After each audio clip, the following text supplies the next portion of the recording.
Welcome back to the Care and Conversation studio, live from the Care Show in Birmingham. Our sponsors today are Cornerstone Care Solutions, and we have our next guest in the studio. Isaac, how are you? I'm very well, thank you, York. Good. So do you want to tell us a bit about who you are and what you do? My background is nurse. I was a carer, nurse, manager, which was rated as outstanding in all the domains of CQC inspection, all the 5 stars. Then I did a consultancy for about 5 years, going to care homes, fixing different problems. And then I had an opportunity to acquire my first care home, which was a rated inadequate care home, closure 28 days. Took over the challenge, and now we have 3 care homes, and the group is called Bliss Care. Lovely. What's it? Bliss Care? Bliss Care. Bliss Yes. Care. How's it going? It's amazing, and I have a good, strong team, and we are on a mission to deliver great care. And do you have plans to expand to more homes, or what's your plan overall? Yes, we recently took over the last 3rd care home, and once that's settled, we will grow further. Yes. Lovely. And you say they're based in Devon? Devon, yes. Yeah. And so you were talking at the show today. What was your talk about? We talked about what to look out for when you purchase a care home. So I think there was a lot of conversation around whether people need to choose purpose-built or non-purpose-built, long-term longevity and stuff. So there was a mixed opinion. Still, there are 15,000 care homes in the UK, and major proportion of that is still non-purpose-built converted care homes. So there's still an opportunity to be in that area as well. So yeah, I think non-purpose-built care homes still adds value to the care sector. Yes. How have you found the sort of funding cycle? Have you been able to? Has it been easy, difficult to get funding? How have you found that space? I think there's not a lot of funders out there for care sector. But if your operations are robust, if you have a great team, and the cash flow is correct to service the debt, we can always find the funder. I think I personally didn't find it difficult to find money. No. No, even because you're obviously buying challenged homes. Yes. So even with the challenged homes, you didn't. It was okay. You could show that you were able to turn them around.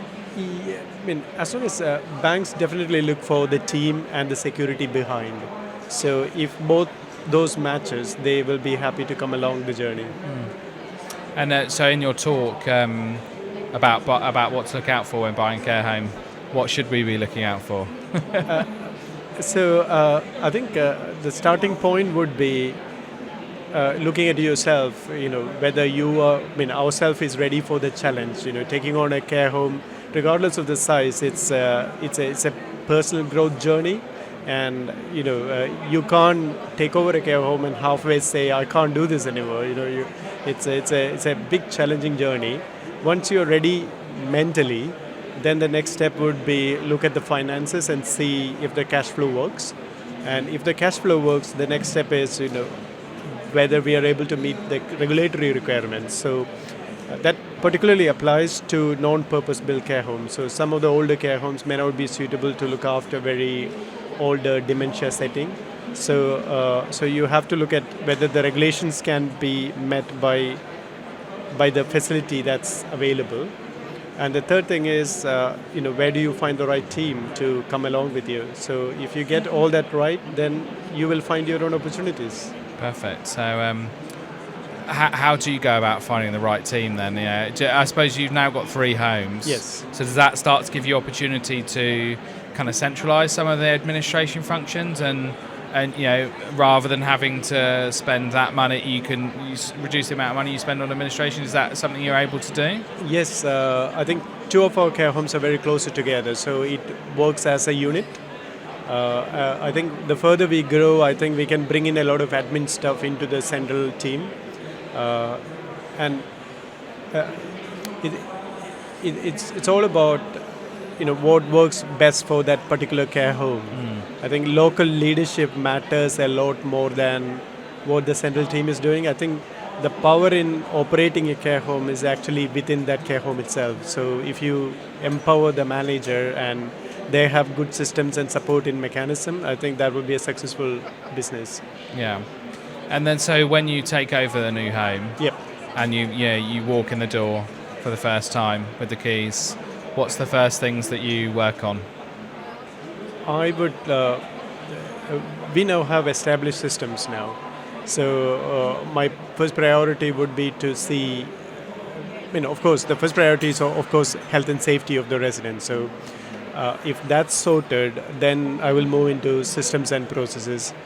Then, along with that, I'll find a good leader as well to lead the team. That's very important on a day-to-day basis. And then next 6 months would be a cultural transformation journey. So you want to make them part of your team and feel as a family type of thing. And there has to be a meaning for these people to come to work and do something amazing. So I think that always starts with me, and I would like to have similar ethos and values in my managers as well, to pass on that. We are in it together. We are going to deliver great care. Nothing else matters. What matters is do the best for the residents and the staff. Everything else is a distraction. Yeah.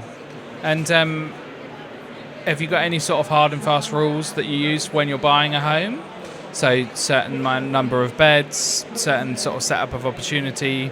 Would you buy? Yeah. Do you have any rules for yourself? I think it also depends on the financial journey you are in. We are in. So if it's a first care, my first care home was a turnaround from inadequate to good now. Would you recommend that route? Is that a good way to go? Obviously, if you buy a care home that's in trouble, yep. You can add a lot of value, but obviously it's hard work. It is definitely hard work. They're all hard work, right? Yeah. But it's a rewarding. Yeah, would you recommend that route, or for someone like with me who didn't have a lot of capital to invest initially, that's the best route of my own skills adding value. I'm a nurse as well, so that really helped me in converting my knowledge into assets. So that was really effective. I think someone like who has got a lot of millions in their bank, they can go and buy a proper business. They can let the managers run their own show, and they can still earn money. So it all depends on the financial ladder where we are, and choose the opportunity accordingly. Nice. Okay. So any further sort of tips and hints for people that are looking to buy homes? Well, once we settle the third acquisition, we will move on and find new opportunities. And I'm very cautious about quality as well. So I don't want to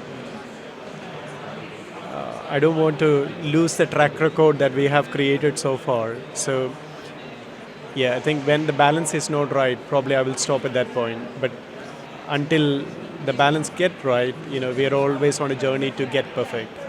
Perfect. Well, I've got a final question for you. It's a spicy one. Go for it. Biscuit. If you were a biscuit, what type of biscuit would you be? So, what's the question?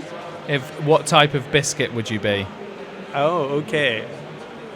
What type of biscuit would I be?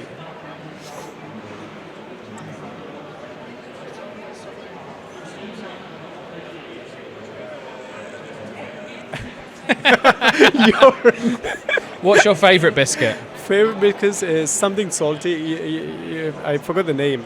It's like a cracker thing. Yeah. Yeah, salty biscuits. That's what I like. Okay, lovely.